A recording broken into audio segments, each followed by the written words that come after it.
Okay,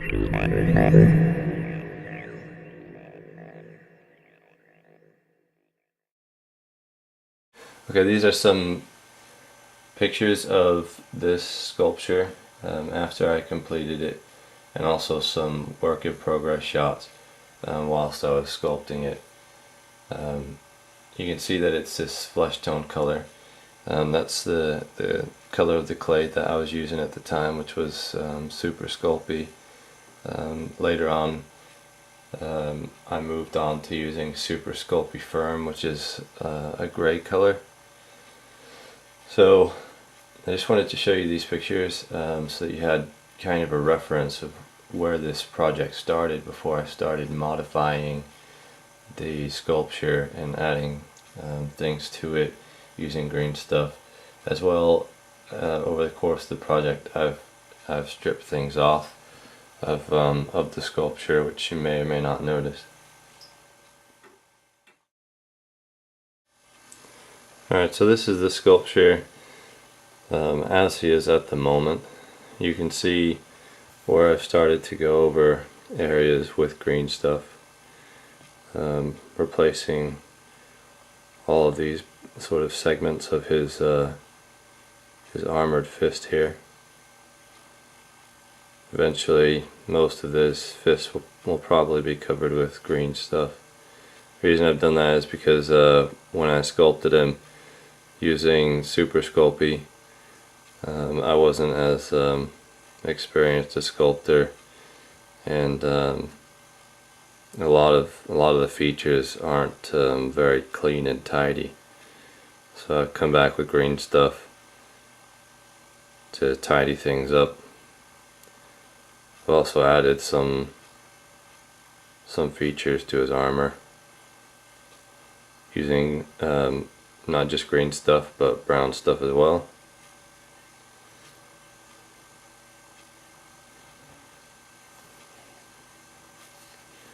You can see this area here, this color, this is the Super Sculpey. This is what color it is naturally.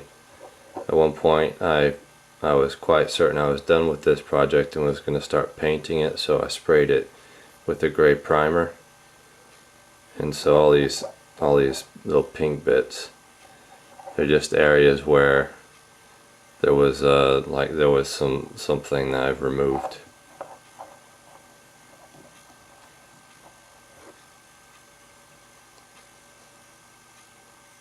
I'm adding armor to the legs.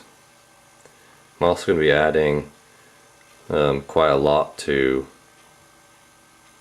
his his boots. He's going to have some type of like power assisted legs or boots or something.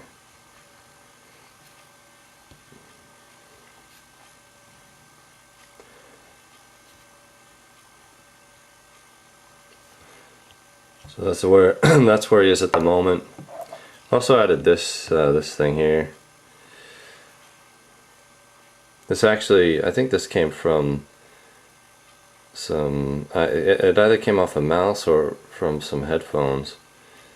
I just cut a bit off and left what I wanted to create this this jack that goes into the back of his skull. And you'll see here in a bit how I've used other bits and pieces as well to enhance the appearance of the sculpture.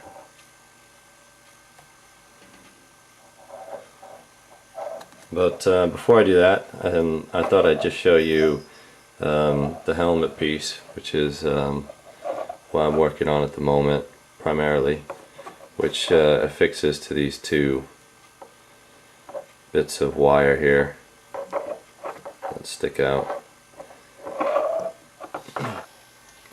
Alright, so in addition to the sculpting that I was doing, directly on the figure, I also needed to do some, I don't know if you want to call it fabricating or building of pieces of his armor independently from from him. So I'm not applying green stuff directly to the figure and then shaping it into armor.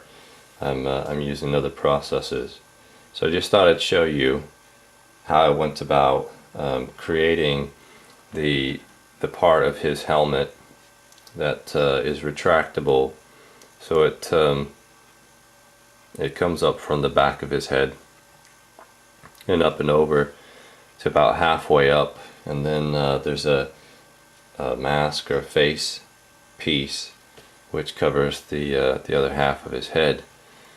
So this is the back piece that I'm referring to, which is retractable.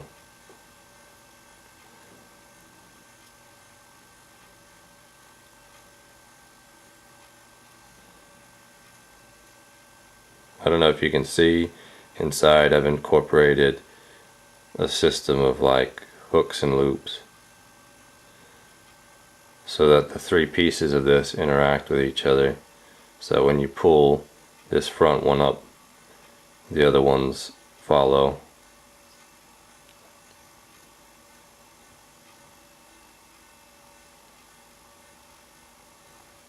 So how I made that is obviously I used primarily green stuff.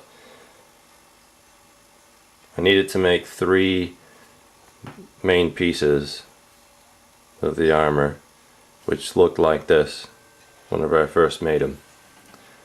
And this is just green stuff putty with an aluminium wire mesh backing. So the wire mesh looks like this, and you just cut it into strips, whatever length that you require. You can either apply the green stuff by rolling the green stuff out to be roughly the length of the wire mesh strip, and then smoothing it out by hand using your tools, or you can take the wire mesh strip and place it on a table between 2 pieces of plastic card, which I've cut into strips.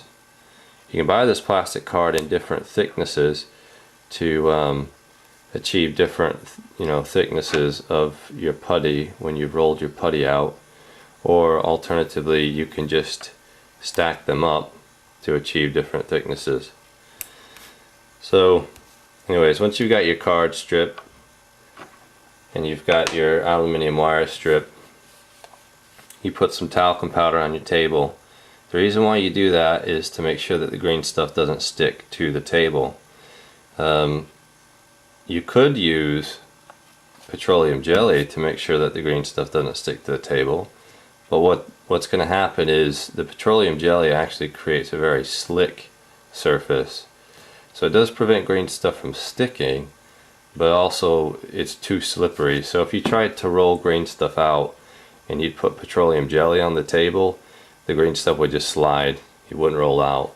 So talcum powder allows the green stuff to have enough friction between the table and the green stuff that you can still roll it out, but it also prevents the green stuff from sticking to the table. So you've got your wire mesh laid out here. You've got your green stuff. Roll your green stuff out to roughly the length of the wire mesh and put it on top of the wire mesh centrally, and then use a nylon roller like this one. You want to put some talcum powder on your roller as well. You might even sprinkle it on top of the green stuff putty, and then you just begin to roll over the surface to distribute the green stuff as evenly as possible. And that's one way that you can do it. For these ones here, I actually just apply the green stuff by hand and then use tools to smooth it out and distribute it as evenly as possible. So that's one example of a piece of his armor that I created sort of independently of the sculpture. Another piece is this one here. This is going to be the face mask, which is obviously very rough in progress. So the way that I made this is I needed the mask to conform to his face, but also I couldn't sculpt directly to his face with green stuff because the green stuff would obviously adhere to the sculpture and I wouldn't be able to get it off once it cured. So I needed to make some kind of base to begin, to sculpt on, something that I could remove. And I did that by taking the sculpture. I covered his face with a thin layer of petroleum jelly, and then I rolled out some green stuff into a thin sheet, and then I simply draped it over his face. And it only needs to be rough on the outside surface because all that's going to be covered up later. This only acts as like a foundation on which to sculpt. And then once it had cured or hardened, I could just take it off. And then I began sculpting or adding to it. And you can see as well, throughout this sculpture, there are elements which I've not sculpted at all. They're things I've salvaged. There's not always the need to sculpt every part of a sculpture. You can fabricate or manufacture things or just borrow objects from around the house. If they fit and they improve the aesthetic, that's what's important. So I've used, for example, here, this came from a laser mouse, and this is going to be like his optical sensor, which will feed everything it sees directly to his brain through this this like jack here in the back of his head. And then we've got these bits here, which are obviously going to be like part of his respiration system. And these, obviously, if you haven't figured it out by now, they're just headphone, like earbuds. And I know it looks pretty rough now, but whenever all the other green stuff goes on it and it's finished, it should look pretty convincing. So that's where this project is at the moment. There's a lot to do on it. This isn't my main priority. Obviously the Jabberscythe project is my main priority, so this is going to be a long time coming, and I will give you an update at some point once I've made some significant progress. But until then, you'll just have to keep looking out for Jabberscythe videos, because those will be the ones I'm working on the most.